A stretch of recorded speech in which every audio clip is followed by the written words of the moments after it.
જય જીનેન્દ્ર, જય શ્રી કૃષ્ણ. શક્તિસ કિચનના આજના એપિસોડમાં હું દીપાલી જૈન તમારા બધાનું હાર્ટલી વેલકમ કરું છું. આજે હું તમારા માટે લઈને આવી છું બિસ્કોફ ચીઝ કેકની રેસીપી. આમ તો આ કેક બજારમાં બહુ મોંઘા મળે છે, પણ આજે આપણે અહીંયા માત્ર 300 રૂપિયામાં 5 થી 6 વ્યક્તિને થાય એવી ચીઝ કેક બનાવીશું. તો ચાલો બનાવીએ લોટસ બિસ્કોફ ચીઝ કેકની રેસીપી.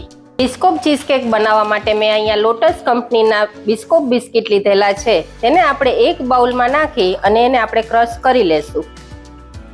બિસ્કોફ બિસ્કિટને આ રીતે મેં મિક્સરમાં ક્રશ કરી લીધેલા છે. હવે એમાં આપણે મેલ્ટેડ બટર એડ કરીશું. હવે તેને આપણે સરખી રીતે હલાવીને મિક્સ કરી લેશું. હવે આપણે અહીંયા એક કેકનું મોલ્ડ લેશું.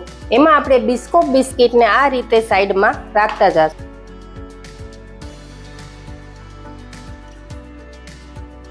હવે આ તૈયાર કરેલા મિક્સરને આપણે મોલ્ડની અંદર નાખી દેશું.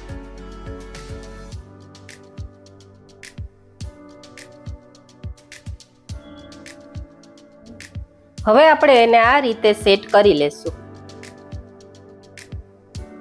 આ રીતે સેટ કરીને હવે આપણે એને ફ્રીજમાં 1 કલાક માટે મૂકી દઈશું. કેકના મિક્સરને આપણે ડીપ ફ્રીજમાં ઠંડુ કરવા મૂક્યું છે. ત્યાં સુધીમાં આપણે ક્રીમ ચીઝ બનાવી લઈશું. આમ તો ક્રીમ ચીઝ બજારમાં બહુ મોંઘા મળે છે, પણ આપણે અહીંયા હોમમેડ ક્રીમ ચીઝ બનાવીશું. સૌથી પહેલા ક્રીમ ચીઝ બનાવવા માટે મેં અહીંયા પનીર લીધેલું છે. ત્યારબાદ તેમાં આપણે ઘરની બનાવેલી મલાઈ એટલે કે ફ્રેશ ક્રીમ એડ કરીશું.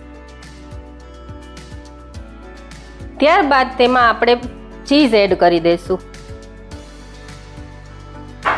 2 ચમચી જેટલું બટર એડ કરીશું. હવે એમાં આપણે વ્હીપ ક્રીમ એડ કરી દઈશું. આ બધી વસ્તુને આપણે એકદમ વ્યવસ્થિત રીતના ફેટી લેશું. આ રીતે એકદમ ફેટીને આપણું ક્રીમ ચીઝ રેડી છે.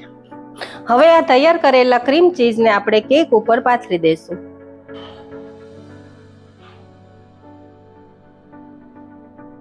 આ રીતે ક્રીમ ચીઝને આપણે સરખી રીતના સેટ કરી અને 1 કલાક માટે એને ફ્રીજમાં મૂકી દઈશું. હવે આપણે બિસ્કોફ સ્પ્રેડ તૈયાર કરી લઈશું. બિસ્કોફ સ્પ્રેડ તૈયાર કરવા માટે મેં 1 વાટકી જેટલા બિસ્કોફ બિસ્કિટને ક્રશ કરીને લીધેલા છે.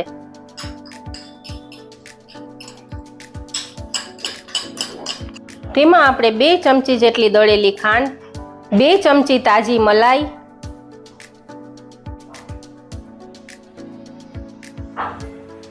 2 ચમચી જેટલું અમૂલ બટર, અડધી ચમચી જેટલું એલચી પાવડર, થોડુંક વ્હીપ ક્રીમ, 2 થી 4 ટીપા જેટલું વેનીલા એસન્સ એડ કરી અને એકદમ સરખી રીતે આપણે એને ફેટી લેશું.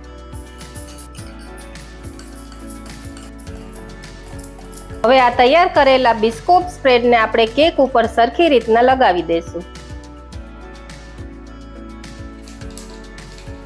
બિસ્કોફ સ્પ્રેડ લગાવી દીધા પછી હવે આપણે એને 1 કલાક સુધી ફ્રીજમાં મૂકી દઈશું.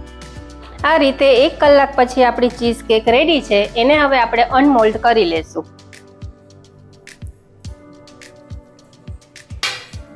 એને હવે આપણે બિસ્કોફ બિસ્કિટના ક્રશથી ડેકોરેટ કરી લેશું.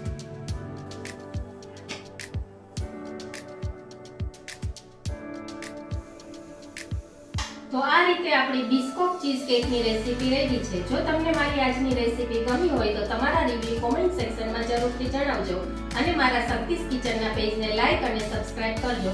જય જીનેન્દ્ર, જય શ્રી કૃષ્ણ.